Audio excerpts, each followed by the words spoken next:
बाराबंकी में 28 साल की महिला सिपाही की हत्या। चेहरे को जलाया, 4 दिन से लापता थी महिला सिपाही, शव कौवे नोच रहे थे। आपको बता दें कि बाराबंकी में 28 साल की एक महिला सिपाही की हत्या कर दी गई है। वर्दी में ही महिला सिपाही का शव हाईवे के किनारे झाड़ियों में मिला है। मर्डर के बाद उसके चेहरे को जलाया गया है। महिला सिपाही का नाम विमलेश पाल था। वह बाराबंकी के सुबेहा थाने में तैनात थी। सोमवार को महादेवा मंदिर में उसकी ड्यूटी लगी थी, लेकिन वह वहां पर पहुंची ही नहीं। साथियों ने पता किया तो कुछ भी जानकारी नहीं हो सकी।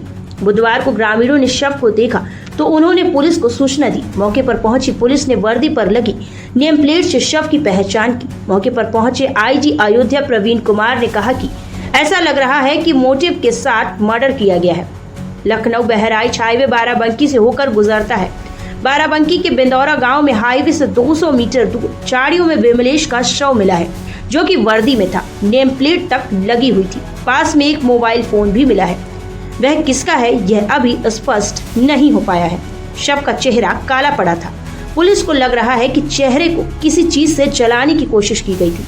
हालांकि कातिल ने ऐसा क्यों किया यह समझ नहीं आ रहा है, क्योंकि अगर पहचान छिपानी होती तो पहले वर्दी और नेम प्लेट हटाता।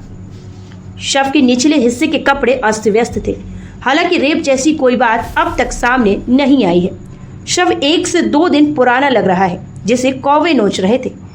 हाईवे किनारे जहां शव मिला है वहां ग्रामीणों का रोज आना जाना रहता है। मंगलवार की सुबह भी लोग यहां आए थे, लेकिन अब उन लोगों ने शव को नहीं देखा था। ऐसे में आशंका है कि कल दिन में या रात के बीच में शव को हत्या करके यहां फेंका गया है। फॉरेंसिक टीम का मानना है कि हत्या कहीं और की गई है, लेकिन शव को यहां फेंका गया है, यहीं पर जलाया गया है। आसपास की घास भी काली पड़ी हुई है।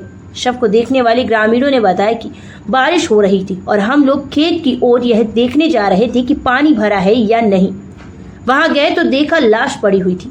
कौवे शव के ऊपर बैठे हुए थे। विमलेश पाल सुल्तानपुर के जयसिंहपुर कोतवाली के भबोट गांव की रहने वाली थी। 2017 में पुलिस विभाग में भर्ती हुई थी। बाराबंकी में सुबेहा थाने के पास ही किराए के कमरे में रहती थी। महिला के पति इंद्रेश मौर्य का 1 साल पहले हरदोई ट्रांसफर हो गया था।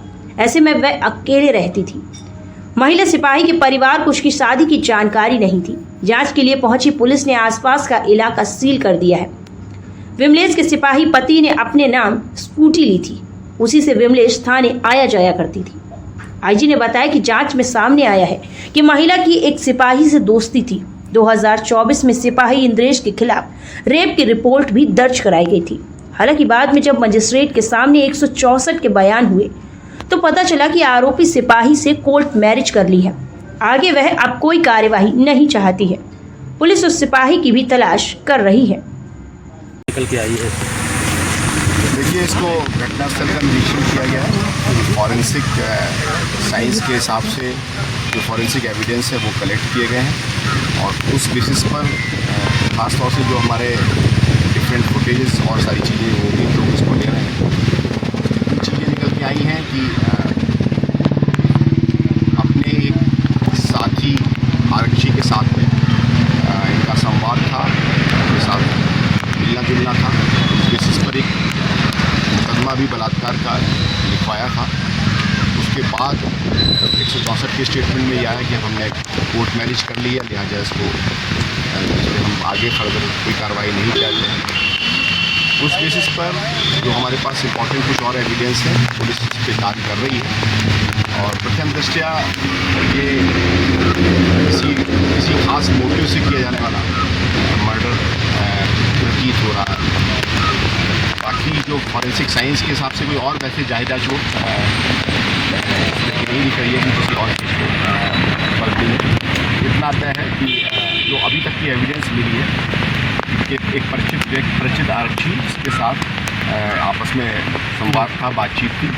फिर उसके पश्चात एक रेप का मुकदमा लिखा गया और उसके पश्चात उस रेप के मुकदमे के क्रम में 164 के स्टेटमेंट में उसको उन्होंने क्लीन चिट ये कहकर के दी कि हमारे आपस में संबंध हो गया है और हम लोगों ने कोर्ट मैरिज भी कर ली। क्या उनको गिरफ्तार किया जी? ठीक है, उसमें हमारी टीम लगी हुई है और टीम उसको हिरासत में लेने के लिए भेजा गया है। वो इस समय फिलहाल एब्सकॉन्डिंग कंडीशन में है और बहुत जल्दी उसकी गिरफ्तारी या बहुत जल्दी उसको हिरासत में लेकर पूछताछ करेंगे और जो सुसंगत साक्ष्य उसके विरुद्ध रिपोर्ट करता है। सर, इनकी बॉडी यहाँ पे मिली है तो क्या इनकी तैनाती क्या महादेवा वगैरह क्या थी, इस तरह इस संबंध में कुछ जानकारी है? एक विशिष्ट ड्यूटी पूरे जनपद में चलती है, उसी इनकी टीम और उस बेसिस पर अब हम लोग डिटेल इन्वेस्टिगेशन कर रहे हैं। मैंने आपको पूरी सर्कमस्टांसेस सारी चीज़ें बताई हैं। तो इस तरह के सिनारियो प्रथम दृष्टया कोई रेप की बात या कोई ऐसी बात नहीं समझ में आ रही है। हाँ, कोई एक मोटिवेटेड ये क्राइम है जिसको देखने से लग रहा है और कुछ ऐसे साक्ष्य मिल रहे हैं जिस पर प्रथम दृष्टया ऐसी बातें समझ में आ रही हैं। हम लोग इन फर्दर इन्वेस्टिगेशन करेंगे और सभी साक्ष्यों को समेकित रूप से प्रस्तुत करके दोषी को कठोरतम कार्रवाई सुनिश्चित करेंगे। Thank you sir, thank you.